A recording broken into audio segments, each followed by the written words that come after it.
84 शब्द प्रति मिनट शुरू। सुप्रीम कोर्ट ने उत्तराखंड के हल्द्वानी में रेलवे की जमीन पर वर्षों से कब्जा जमाए हजारों परिवारों को रातों रात उजड़ने से रोककर मानवीय दृष्टिकोण से बड़ी राहत दी है।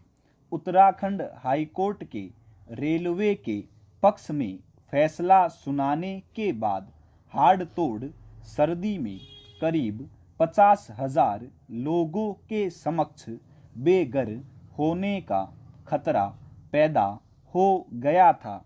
हालांकि स्पष्ट है कि सुप्रीम कोर्ट ने कथित अतिक्रमणकारी परिवारों को फौरी राहत ही दी है, क्योंकि नियम विरुद्ध कब्जे को कोई भी अदालत जायज नहीं मान सकती। इसलिए यदि अवैध कब्जा है तो उसे आज नहीं तो कल खाली करना ही होगा। फिर भी सुनवाई के दौरान सुप्रीम कोर्ट की टिप्पणियों ने सरकारी कामकाज की पोल पट्टी खोल दी है।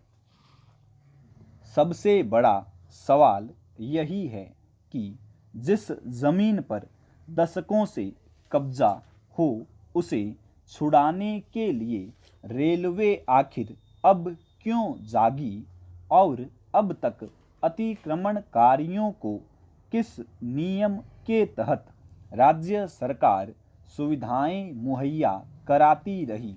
यदि रेलवे और राज्य सरकार के अधिकारी 50 साल तक सोए न रहते तो इस दौरान वहां बनाए गए पक्के ढांचे कभी खड़े ही नहीं हो पाते। इस इलाके में 4 सरकारी स्कूल, 11 निजी स्कूल, 1 बैंक, 2 ओवरहेड पानी के टैंक, 10 मस्जिद और 4 मंदिर है। इसके अलावा दशकों पहले बनी दुकानें भी हैं।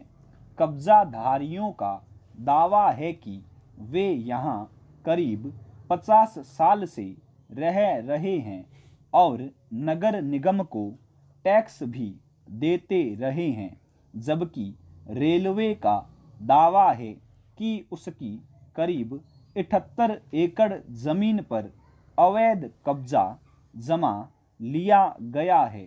इस मामले में विवाद का एक बिंदु यह भी है कि आखिर जमीन किसकी है। इसे लेकर रेलवे और राज्य सरकार के बीच भी विवाद है।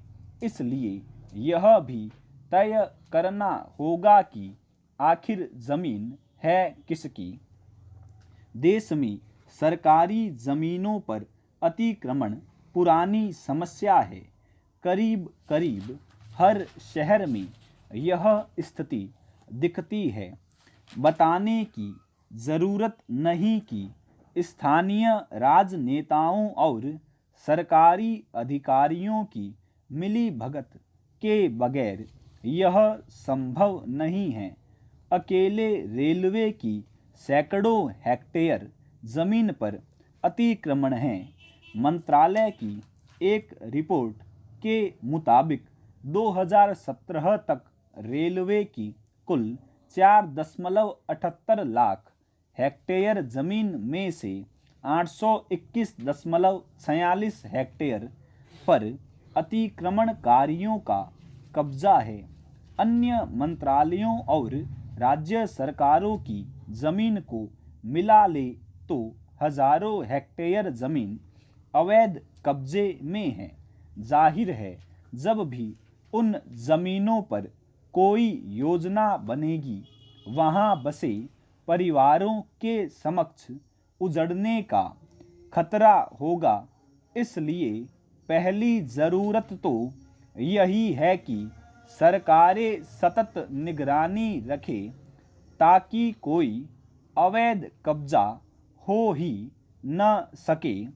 दूसरी जरूरत दशकों से बसे लोगों के पुनर्वास की व्यवस्था करने की है।